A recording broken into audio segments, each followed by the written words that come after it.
without my chewing gum. No, it's all right. We're rolling now. It's too late for all that. KUGAN CASSIUS, IFL TV, MTK Global. We're in Kazakhstan. I'm joined by the Wolfman himself. What's up? What's happening? Are you not grumpy? You look grumpy, but you're not grumpy, are you? Come on, man. You always say I'm grumpy. I'm not grumpy. You're not? I'm the most friendly person on earth. You are friendly. I will say There you're friendly, go. but you're What? very seriously friendly. I'm just strong, that's all. We're here in Kazakhstan. Historic event here on Capital Day tomorrow. World title fight, MTK Global, when Round 10 Boxing putting this on. It's great for Kazakhstan and great for boxing. Would you agree? Said it.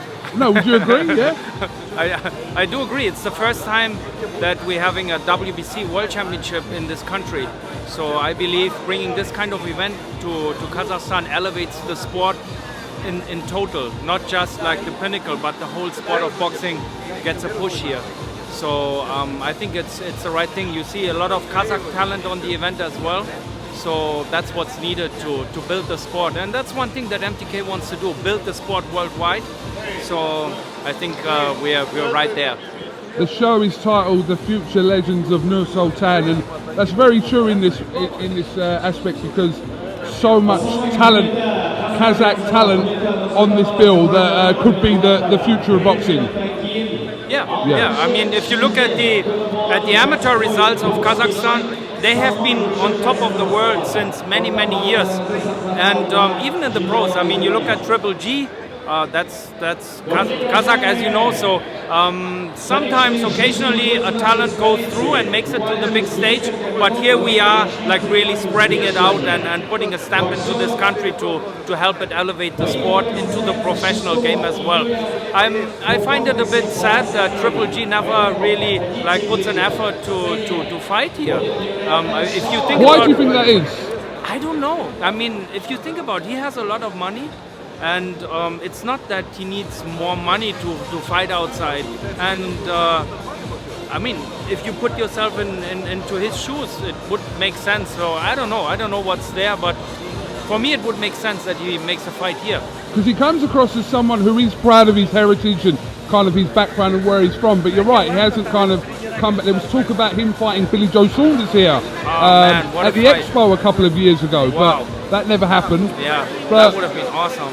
That would have been awesome. I mean, it can still happen in the future. Who knows? Well, Billy Joe Saunders is actually coming to Kazakhstan, Mirko, as we know. Yeah. He'll be here at the show tomorrow night. We don't believe Triple G will be here, but I mean, it's a shame because why would Billy Joe Saunders be coming to Kazakhstan? Well, there you go. It could make sense to have that fight in the future. I hope it will happen. Now, Mirko, let's just quickly switch to heavyweights. We know you're probably a bit of a heavyweight now yourself. Come on, man. Look at you. You're like a tower talking about me being a heavyweight. Who's the number one on the planet for you at the heavyweights? Well, our boy, Tyson Fury. It's clear. I think that Deontay is the guy who punches the hardest. That's clear. I wasn't surprised that Ruiz beat. You said this to me yesterday. You picked Ruiz to win. Yeah, I did. Actually, I was surprised that the matchmakers picked Ruiz for that fight, because if you look at the amateur background of Anthony Joshua, you will see that there was a fight where he actually had a lot of trouble against a guy from Romania, Mihai Nistor, and this guy stopped Anthony Joshua. And he has a similar style, like he's on him, he's pushing, he's smaller, and Ruiz is a bit similar. And you know, styles make fights. Not necessarily the best guy always wins. The guy that has a style that doesn't fit the other guy can win the fight. So Ruiz won the fight, even though you may think, okay, Joshua is the better fighter. But again, I was surprised that the matchmakers picked Ruiz for that fight. I thought Joshua would lose from day one. Really? Yeah.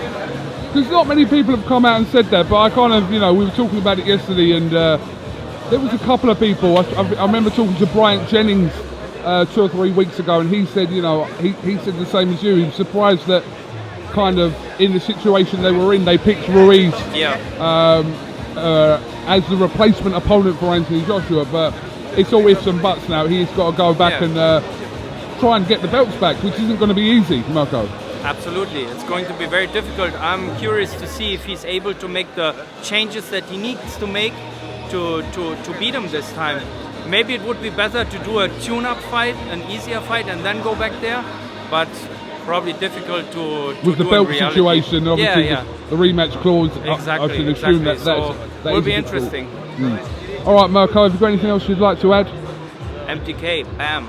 All right, taking over. We'll leave it there. Thank you very much, sir. There you go.